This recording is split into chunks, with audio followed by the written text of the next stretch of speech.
On the side of Huge Minion Difference, we have Bo in the top lane, CCO 17 in the jungle, Shadow Jumper 098 in the mid lane, and Kurway as the AD carry, and SJ Capping as the support. And then on the side of Kisses for Cats, we do have Kevin 7600, Double X as in the top lane, Double XL in the jungle, Meowing Cat in the mid lane, Sharon Fang as the AD carry, and Sessica as the support. Ooh, they're out of order in the draft. And here I was about to announce them as if they were in what we call LCS order. I mean, I assumed that was the case, but I guess I was mistaken. Oh, well, we'll see once they get in the game. So if Sessica ends up running it into the blue buff camp, well, maybe a little roster shift is in order for Kisses for Cats. Quite possibly. But just to start out this draft, we do see Lulu, Varus, and Cassiopeia taken out on the side of Huge Minion Difference, and Kisses for Cats decided to take out the Morgana, the Lux, and the Shen, while also picking up the Draven and the Nami. Well, these seem to be targeted bans at specific players and specific champions that we don't want to see in the game if we're Kisses for Cats. With Varus being banned, I would want to ban, instead of the Shen, and Ezreal or 200 Years and get both of them out of there, or force my opponent to pick one of them early on so that I can counterpick into it, which is exactly what the blue side did by picking up Ezreal first pick either way. So we'll see how it works out. Draven into Ezreal, I like it. Draven and Ezreal historically Draven sided early, but Ezreal very, very quickly, especially in the current meta, scales past him. So, but with the Blitzcrank and the Shyvana on the side of huge Minion Difference, it might be a little bit difficult to keep down the Ezreal. But we do have some more bans coming out as Kisses for Cats picks up the Graves, so they are looking to play really aggressive early, from what it looks like. And really aggressive toward the bottom lane as well, taking their ADC support and jungler straight away, going, all right, well, this is our plan. Deal with it. Being quite straightforward. With the mid lane and the top lane still up for grabs on the side of Kisses for Cats, but we still do see a Galio ban and a Poppy ban coming out. A lot.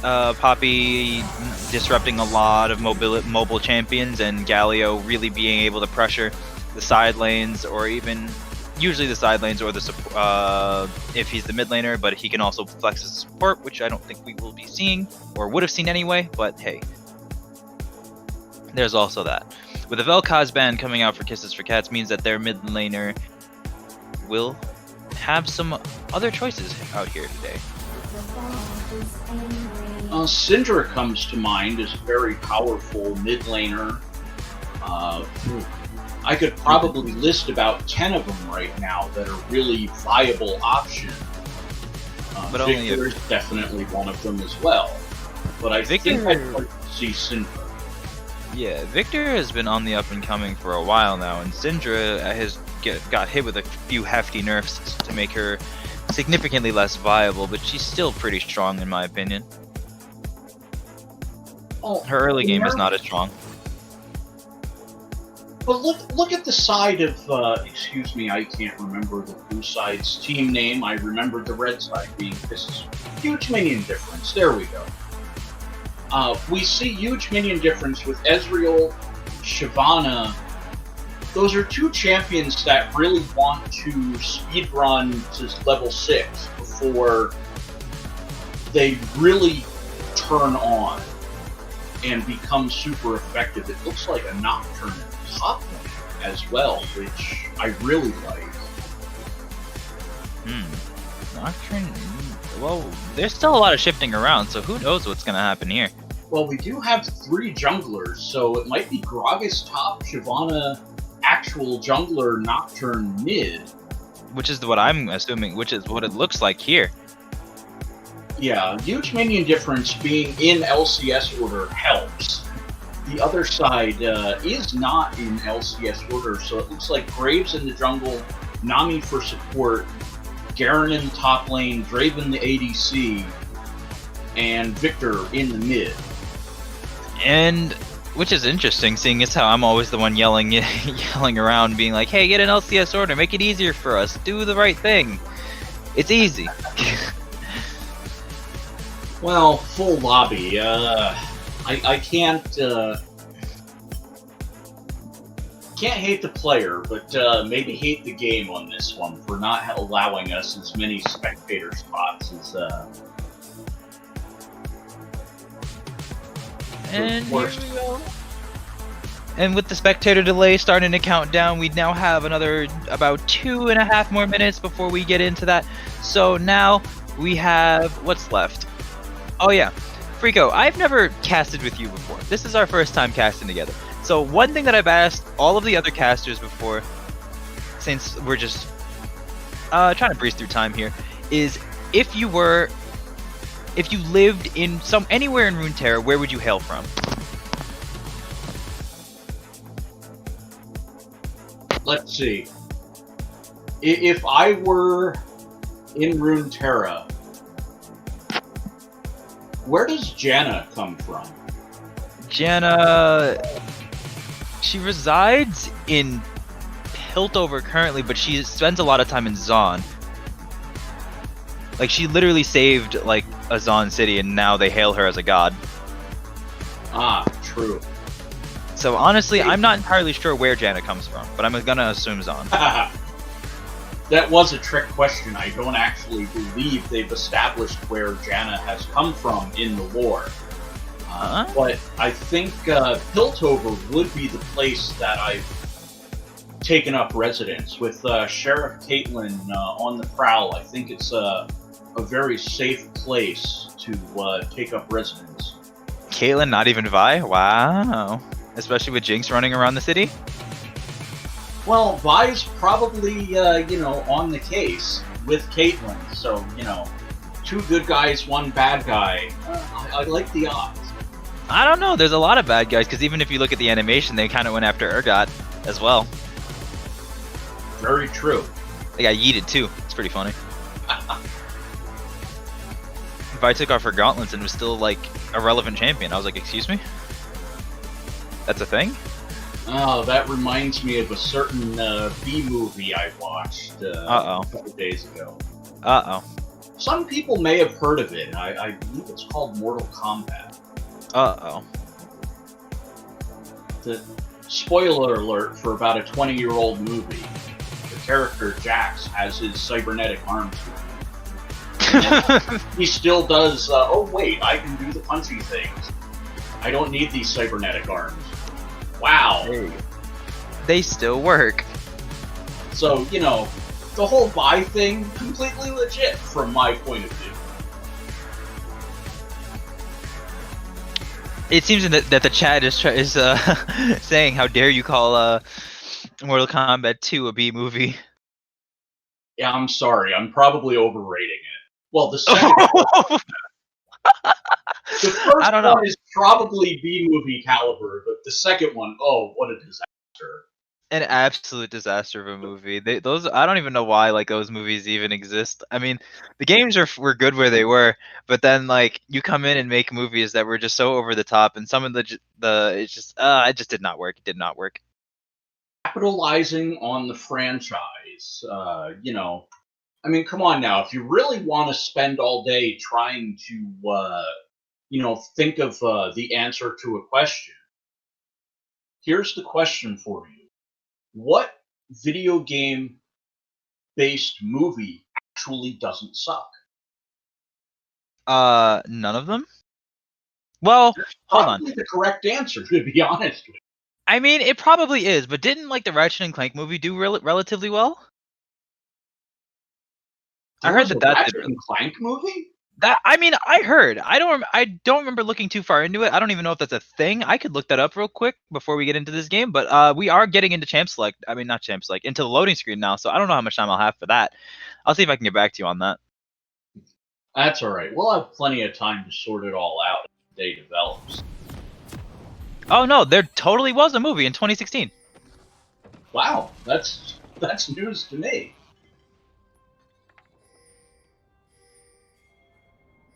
And it seems to take on the characters from like the future-ish ones, so like from the later games. But we are getting into the game now, and I mean I haven't loaded in yet. I don't know about you.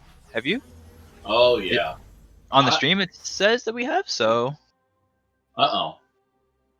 Well, if you want, we can try to pause things, go back to about no, 5 you're good. seconds for you. No, you're fine. You're fine. I'll catch up.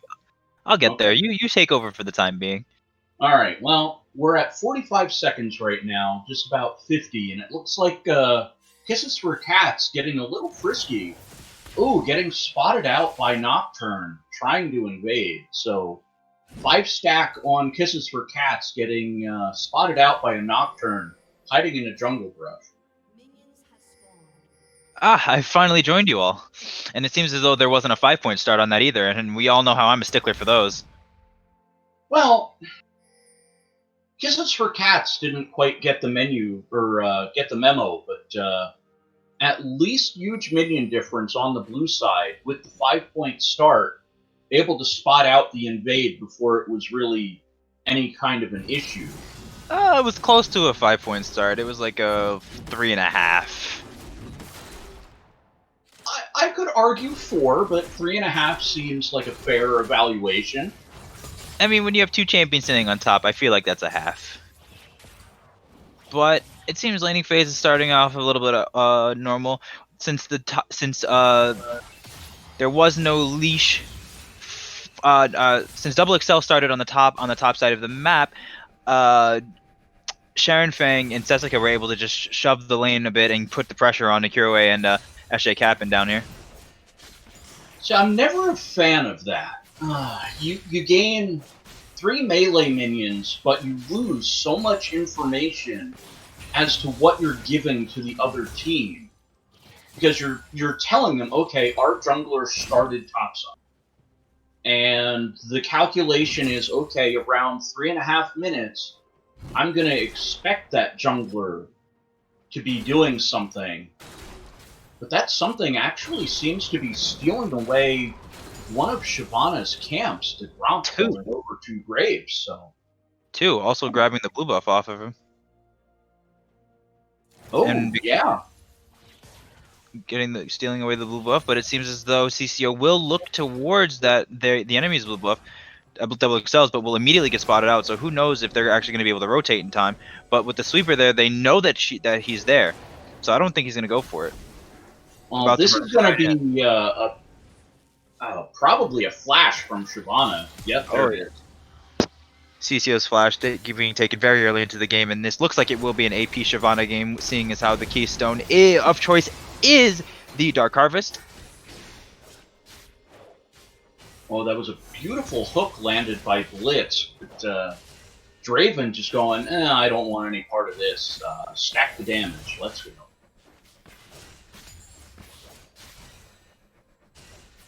Now, it is important to note that Sessica did opt for the Relic Shield this game, rather than the Spell Thieves,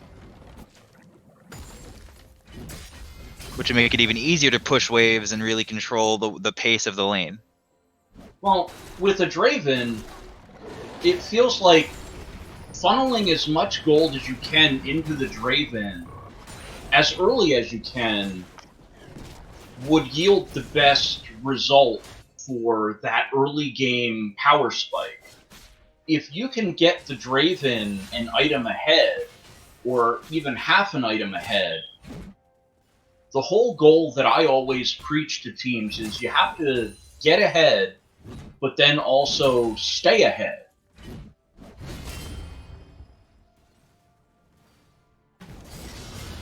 That is very true. A little light trading going on up here in the top lane. Bo being forced to use quite a bit of mana so far in this lane.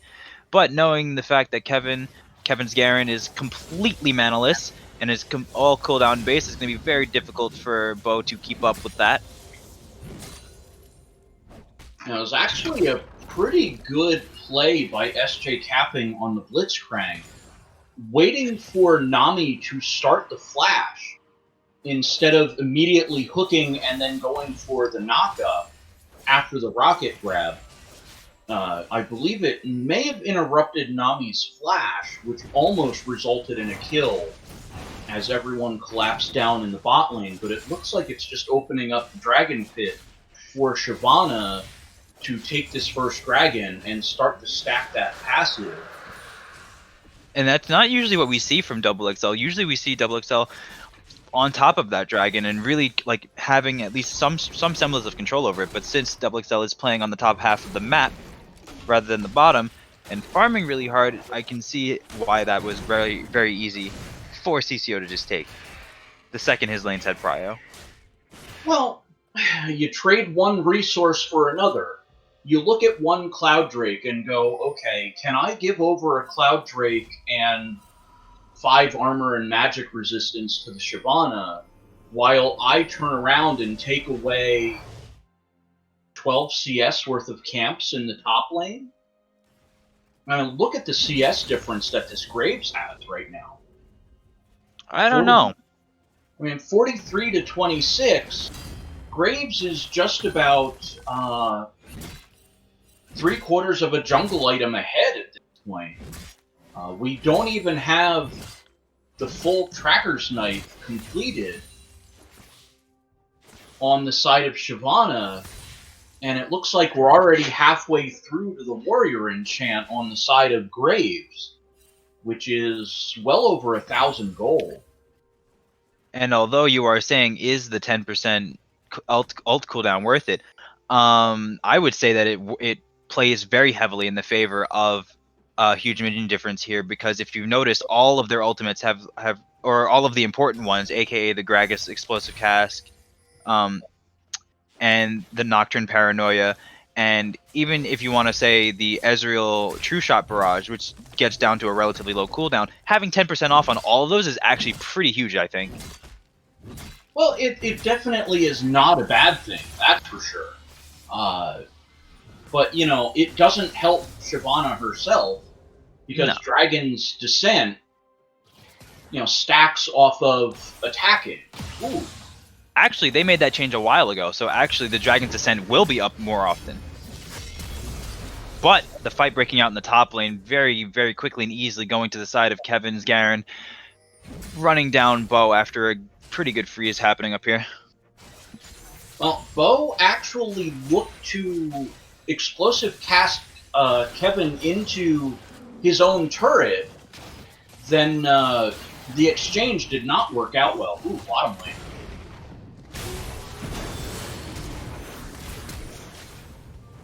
No abilities up for SJ Captain, but CCO is here, flashing directly on that, and Sharon Fang will go down.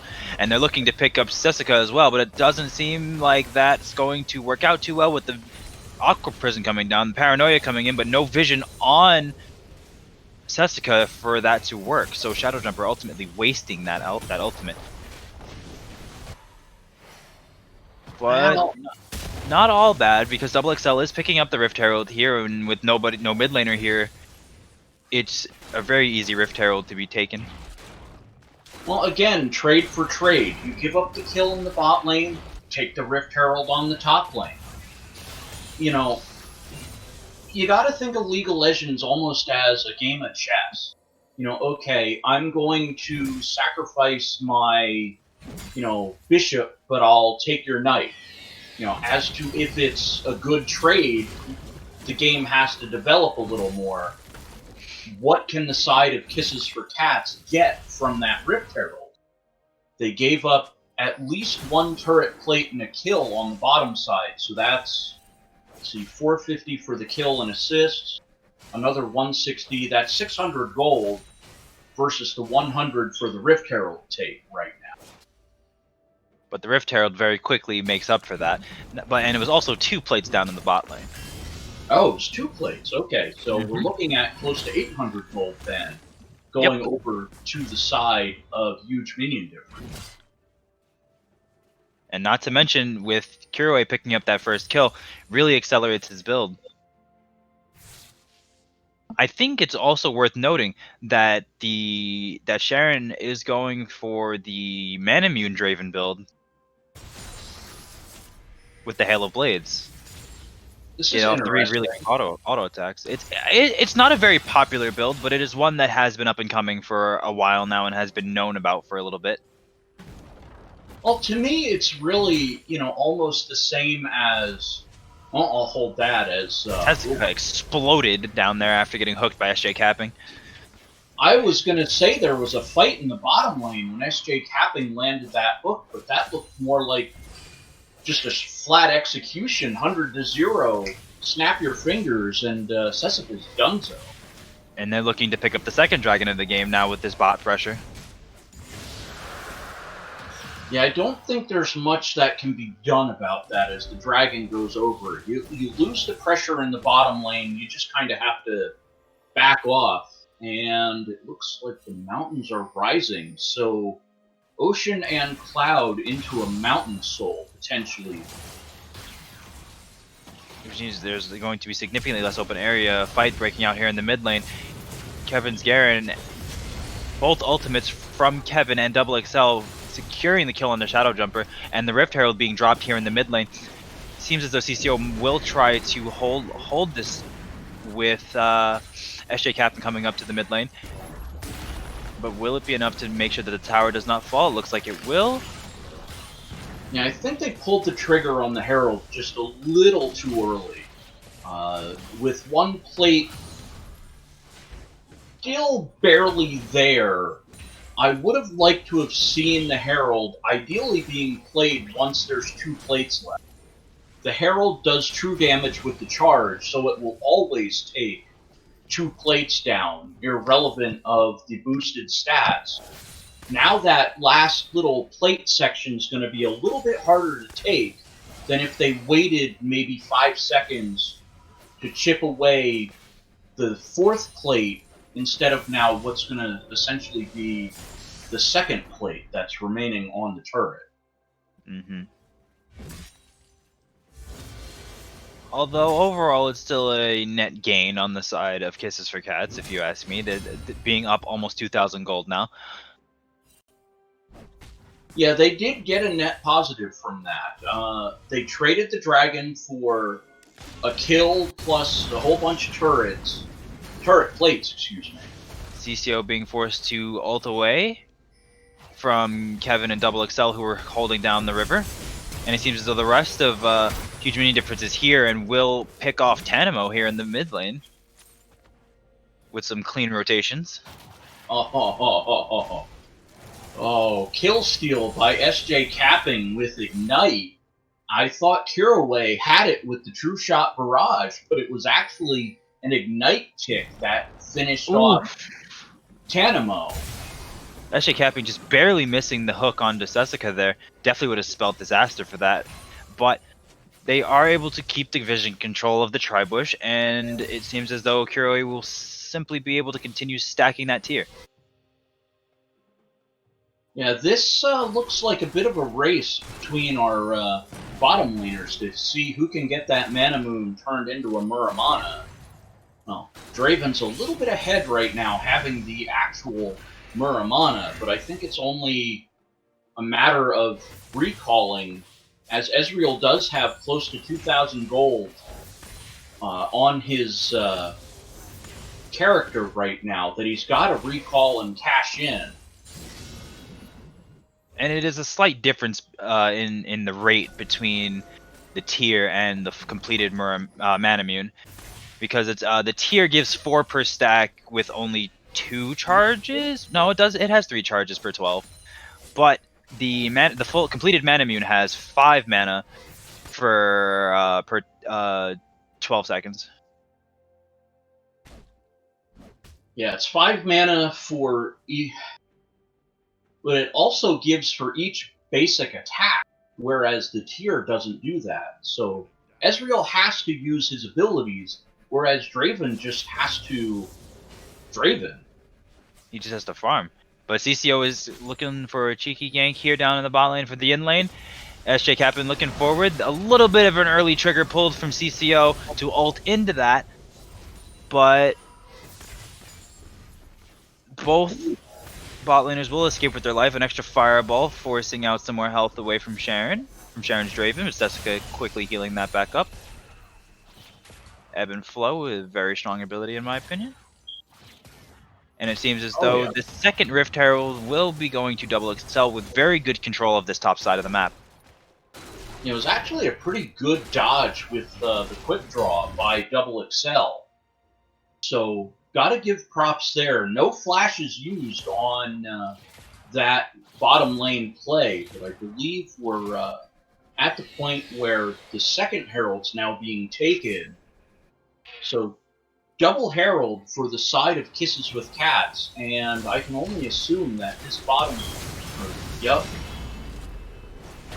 Flash blown from Kevin made so that Shadow Jumper could not use any abilities to get away from him. Because I believe that Spell Shield was also up. Now, I was about to say this bottom side is about to get some attention after that Herald being taken. SJ Cap'n once again, I don't think that they don't really want the kills there on the Blitzcrank, but... And it seems as though the dragon was stolen away! At the cost of CCO's life. That was actually very, very good, especially considering the level difference between Double XL and CCO there. Hashtag worth? Very much so, because now it puts a lot of pressure onto Kisses for Cats, who will have to fight for this Dragon Soul. Now, the immediate cost is that they are almost certainly going to lose 2 towers in this mid lane push. Looks like only Nocturne able to defend. Oh, the Herald just needed one more minion to get in the way, or the Herald would have started hitting the minions instead of finishing off the tower. But let's look at that net trade. The dragon gets stolen away. Huge minion difference. And this is where the ward control really comes into play, because Double XL playing way too aggressively to establish vision control is actually caught out here after being spot out by several wards to go do so. So SJ Capping and Kirue were easily able to cut off the escape route over the wall. And now they look towards the mid lane. Now it's their turn to push back. Kisses for Cats had their push with the Rift Herald. So hopefully we don't end up seeing a nice game of ping pong here with, okay, we'll knock the ball over to your side, now you knock it back, and we knock it back after you knock it back. I would hope we don't get a glorified ARAM here. Yeah, QA is really struggling with the damage so far, because even hitting the WQ onto Victor there didn't do a whole lot of damage.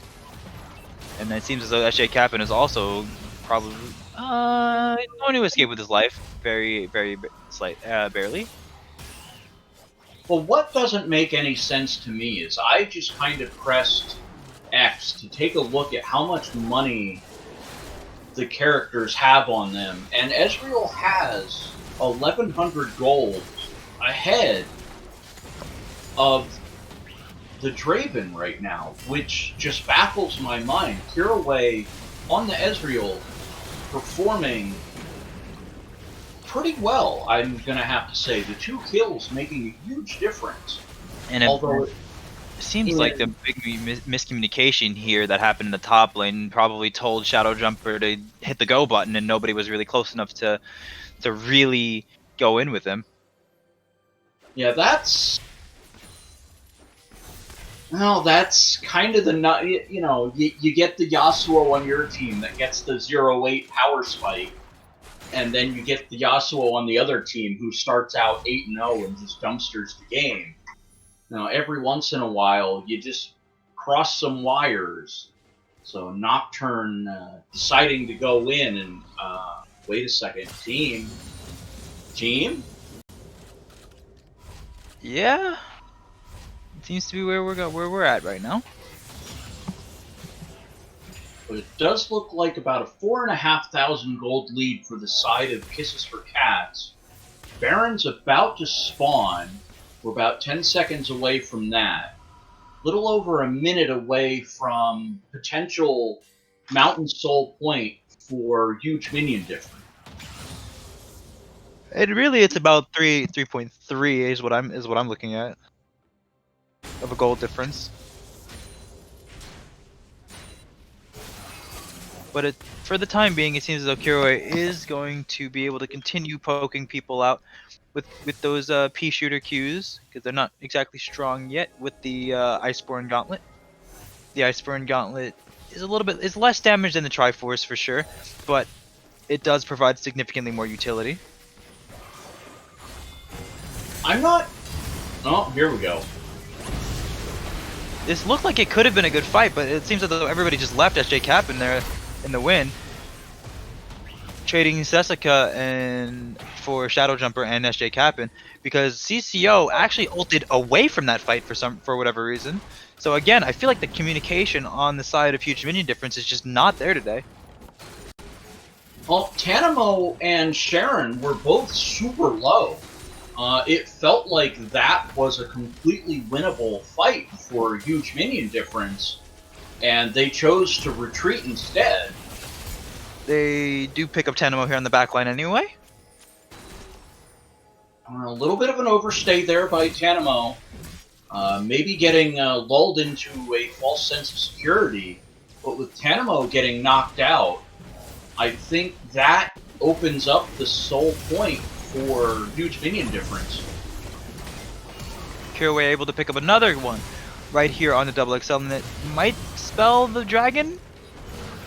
CCO once again being able to ult away, but not far enough to get away from Kevin's Garen.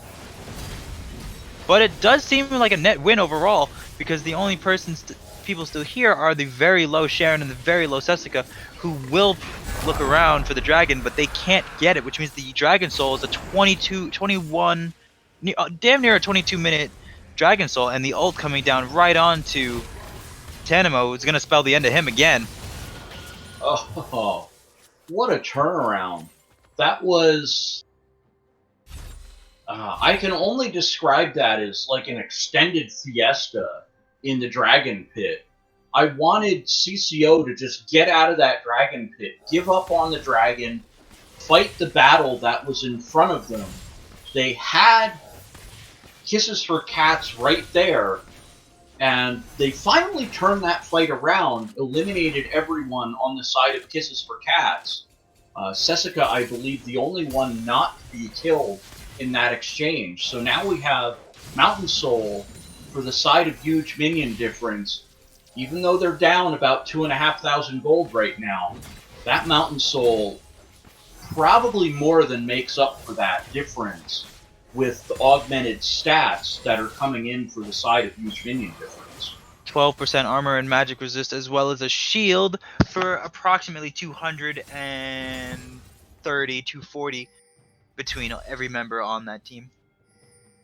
Well, half of Warmogs as well, the Ocean Dragon, giving that 2.5% missing health regeneration. Seems as though Kevin is a little bit caught out here. I don't know if he'll actually be able to get away from that. And I think about CCO.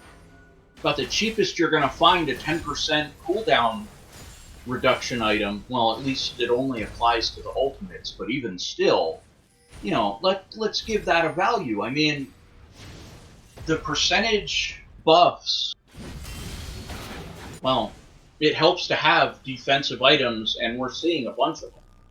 Yep. And I also want to call back to that dragon fight real quick when you were talking about the Cloud Dragon and its usage. Just to put some perspective on that, CCO Shyvana was able to ult twice in that fiesta. Yeah, that is true. So, just that Cloud Dragon alone, allowing a little salt coming in the all chat. Shyvana not too pleased that I think she's been able to claim exactly 0 blue buffs on her own side of the map this game. I don't think that CCO has had a blue buff the entire game. Oh, if they did, she took it from somebody else. It seems as though another fight breaking out. One very wide. Kiroi able to pick up Sharon Fang a lot earlier, and Shadow Jumper able to finish off the kill on Double XL. And now it's just not looking good at all for Kisses for Cats, who seem to be looking okay. But it seems as though finally Kiroi will be taken down with a very aggressive arcane shift forward, right into Kevin's Garen. Should be a Baron. Even with Kiroi being taken down by Kevin, I don't see why you don't just immediately turn on the Baron at this point. It'll take about another 20 seconds for anybody to even start looking at, or to even get to that Baron. So I think they had plenty of time to do it, even without Kiroi there. I agree, but it seems as though they're opting to look towards this mid tower. With Tanamo coming back up, they might be looking to reset here after taking away a camp or two. This red buff might be a little greedy because everyone is back up and alive. I really think Huge Minion Difference is going to win the small little skirmishy style fight. Kisses for Cats really needs to go in as a 5-stack and just obliterate somebody. I don't think they can spread out like they are right now and have a successful fight. Another fight breaking out here in the top lane. Double XL taken very low, so is CCO being able to be taken down by Sharon Fang with the Whirling Death. And it seems as though Bo also is going to be taken down here. There is a lack of Kiroi here, which seems to be the huge issue. Without Kiroi, their damage does not seem to be enough to actually pull people off. Oh, let's see. Sharon actually landed a massive stand-aside. Double XL at the start of that was in deep trouble. And SJ capping, getting finished off. And it looks like Kisses for Cats actually turning to the Baron now, after claiming 3 members. Not a care in the world as Kiroi tries his best to push them off of the Baron, but is unable to do so. Flash being forced away from Kiroi as well. They might have had a chance at trading 1 for 1. Trade the Nocturnal and Nocturne, potentially dive on Sharon, pick off the Baron buff there, but definitely not worth it to do so. But Kevin able to place, or to escape that really weird situation he was in the bot side of the map, as it seems as though both teams are looking towards the Elder Dragon, which will be spawning in the next 5 seconds. Seems as though SJ Cabin getting caught out here. Kiroi just popping shots as far back as he can. Whirling Death goes out and SJ Cabin goes down. Even more fights breaking out, and it's a huge Dragon Breath coming in to hit the back line. Our True Shot Barrage is landing, and a huge explosive cast causing the death of Double XL to Kiroi. And it's not over yet because the Paranoia coming down in the back, and Shadow Jumper able to take down 2 more, with Kevin also able to trade back on the Shadow Jumper, ulting directly with the Demacian Justice on the Shadow Jumper, and that is a huge fight with Tanamo as the last member of Kittens for Cats being taken down there. Just unable to really take down Kiroi, and there's really nobody who can stick to Bo because of the phase rush build that he's got going on there. But with that all done, and a huge explosive and very spread out messy fight, the Elder Dragon looks like it's going to go to the side uncontested. 2 huge Minion Difference. Yeah, when your team gets aced 5 for 1, the only one falling, Shadow Jumper, that is going to be the Elder Dragon going over to the side of Huge Minion Difference. So we saw Kisses for Cats claim the Baron, and instead of, trying to work the map and then push themselves back to the Elder Dragon, they instead chose to fight not on their own terms and might be paying a very hefty price for it.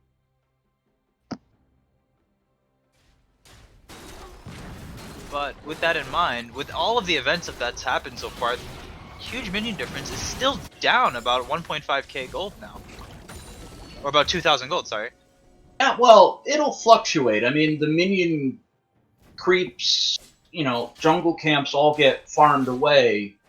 Now, but yeah, 1,500, 2,000 gold isn't that big of a deal when you have the augmented stats of the dragon soul, plus all of the elements that lead into it. I would really say they're probably up 3,000 gold instead of what's being shown as the 1,500 gold that they're down right now because of the extra stats. Plus, with the Elder buff, they're going to be able to pick up a lot of this driftwood in the way of these towers on the side lanes that have yet to be claimed.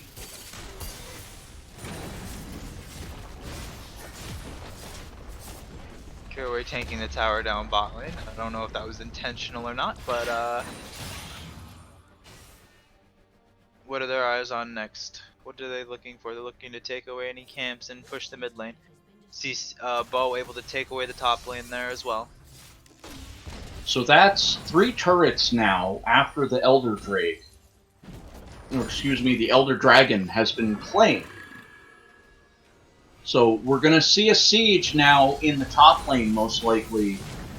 So the 4th tower that I think you almost have to just give away, hold the line at your inhibitor turrets, and hope to win a fight for the next Baron that's going to spawn in a little over a minute and a half at this point.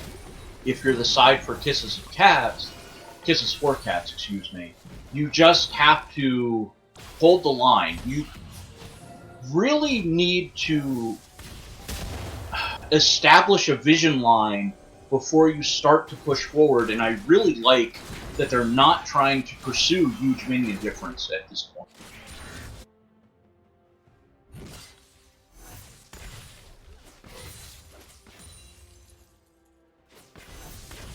Seems as though things are going back to normal. There's a lot of pink wards on the side of huge minion difference. Kevin might have been swatted out by the ward there. It's very likely. Shadow Jumper and CCO are just gonna go for it, and it looks like that early XP difference between Double XL and CCO is swung back in the favor of CCO, despite not having nearly any of his blue buffs this game. And even the gold difference has evened itself back out. Yeah, we're actually looking at, on the scoreboard, a very marginal lead, but a lead nonetheless for huge minion difference. So with that Elder Dragon, they were able to turn a 2,000 gold lead into a dead heat right now. We're tied at 54.6k, 54.7 now for the side of huge minion difference. So they've got a huge minion lead of 100 gold. And no sooner do I say that as it swings back 100 gold the other way. Looks like another fight's breaking out here. Actually, Captain getting caught out a little bit. Don't know if Shadow Jumper wants to jump in that. Probably will just use the Paranoia to help Ashley Captain get out of that. The Baron is available, so this next fight will be big and explosive in preparation for it. Big hook coming out over the wall. Double XL not really respecting the fact that they have a Blitzcrank, but now we see Kevin walking in and able to take down Ashley Captain, but taking down the Blitzcrank with no hook means what exactly? Another kill going over to Kevin with a double kill onto Bo, and it seems as though CCO is almost taken out himself, but the fight is happening way too quickly for Kirway to put down decent enough damage. Well, the taking out SJ Capping is preventative maintenance. You're preventing Blitz from booking another champion and turning the fight yet again. It looks like we're going to ignore the Baron and just go, alright, run it down mid, let's go, bust an inhibitor, and then we can think about taking another objective. Their first play on the Baron power play was not the best. Basically getting the Baron buff just to lose it all at a dragon.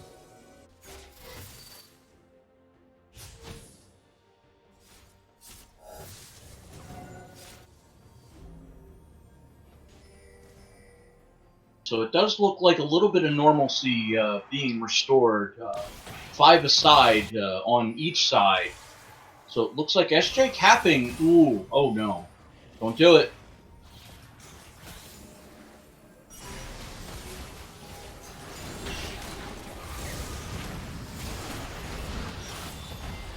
CCO ulting to avoid getting picked off. And it looks like big hook on Ascendant, immediately getting taken down before the fight even starts. Looks like Kevin's here on the side here trying to do some damage. Doesn't look like he's going to be able to find a lot of it.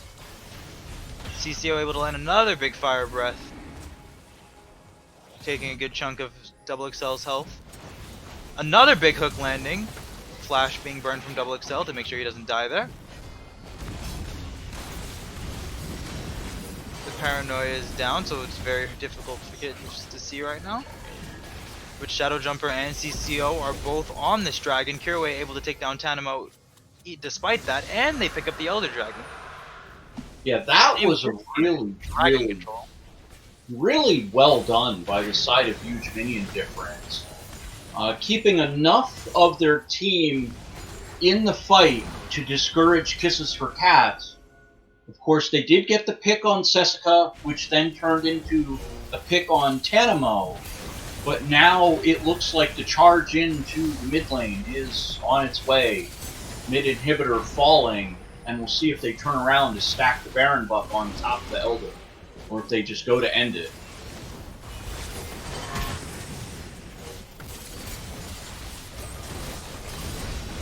And with them barricading down the mid right here with the Elder Dragon, there's really nobody who can stand up to the damage of the Elder Dragon buff, especially with the way Kirue has performed here. No, wow.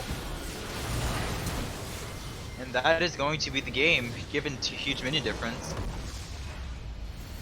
A Huge Minion Difference, working through a little bit of an early game deficit, but able to turn that game around once the Ezreal scaled up over top of the Draven.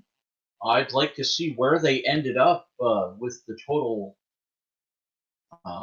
money that ended up going to the side of Huge Minion Difference. I don't think I get a live graph of the money difference, but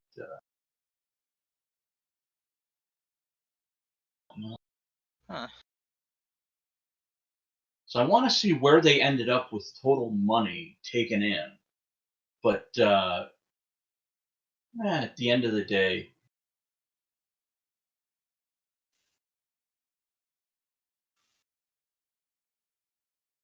we'll see if we can get an interview with someone. I'm being told that we're searching for that right now. But even with that in mind, it was I think the name of the game, like I said a couple minutes before it ended, was Dragon Control, because there just was with Double XL really dominating the top side of the map. I think that everything that went right for Huge Minion Difference was dominating the bottom side of the map. it wasn't so much dominating the bottom side of the map, I don't think. I mean, I meant objective-wise.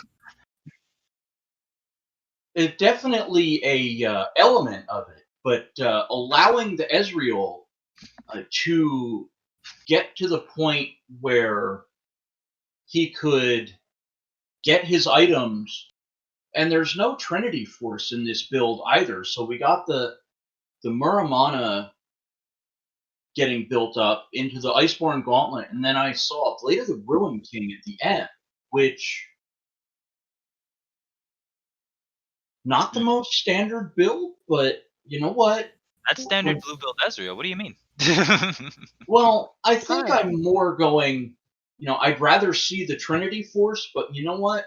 I believe Kirue is with us now. Yep. So if you could help me out a little bit, because I am a jungler and a top laner, is there any specific reason why you chose the Iceborne Gauntlet into Blade of the Ruin King instead of Trinity Force? I mean, I could answer that question, Okay. but go on. So I was facing a Draven, first of all, and the armor it gives is really good not to get burst down. And also the ability to slow down people with my Q, like Garen, who was constantly jumping on me the entire game. It's really nice when I need to kite or when I need to catch up with someone. And So yeah. then and that was where I was gonna go with that, because I was like, I mean, with stuff like that, it's more so just I guess knowledge. But then again, looking towards one thing I did want to ask before like going any further, is it Kiroi? Is it Cairo? Like, how do you say your name? I'm pretty sure I was saying it right the whole time. It's Cairo. So you let me have it all split long, all of the last split and all of this split so far, and you can continue to not correct me with the way that was said. It's fine. My name does not matter as much. It does matter. It does matter. You have me sitting here in front of 30 plus people a week saying your name wrong, but okay. You have any other questions there, Freako? Absolutely. No.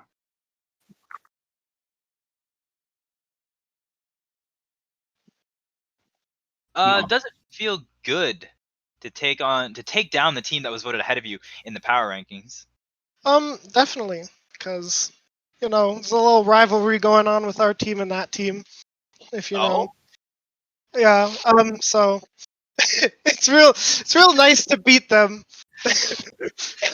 But now, I guess one thing that I definitely wanted to know, as far as the game itself though, was was the communication. How well do you think you guys communicated that game? Because I know there were a couple times where we saw Shadow Jumper just yeeting himself into 5 people, and there was just not enough follow up for him. Okay, so that was a fluke. Ignore that. We were It was a talking. fluke happened twice. It was. Don't worry about that. That didn't happen. But our It didn't- communication was very good. What? Yes, it was very Okay. good. Okay, chat might disagree with you, because I mean, how many times was it, Freako? Was it 2 or 3 times where Shadow Jumper yeeted into the Okay, backline and there was just well- like nothing there for him? I think it was at least 2 that I could remember, but Yeah, we I might be able to find a third. There were a couple paranoias where the paranoia was used mostly just to deny any kind of vision. Was that also something that was purposefully done? Yes. So our mid laner is loves to use his ultimate for blocking vision because, I mean, obviously you can, like, going in is good too, but if you can block that vision for like 4 seconds, we can easily secure objectives, escape, get picks, and get out. Okay, because I was just concerned, because I was like, he's kind of walking into 5 people here. Okay, well, he did good things too. There's no need to flame no, my no. mid laner. I'm not blaming him. I'm not blaming him. Okay. Don't get me wrong. He did really well. He ended the game 6-5-6 and with 226 CS in a 36-minute game. Not quite the 10 CS per minute, but we looking good. We looking good. The game was won, and there's nothing bad I can say about it. Overall, I think he did more good than bad. Oh, for sure. And that's all. And at the end of the day, that's what matters, because that's what gets you the win. Unfortunately, we are going to have to cut the interview here. Thank you so much for allowing us to interview you today. Yep.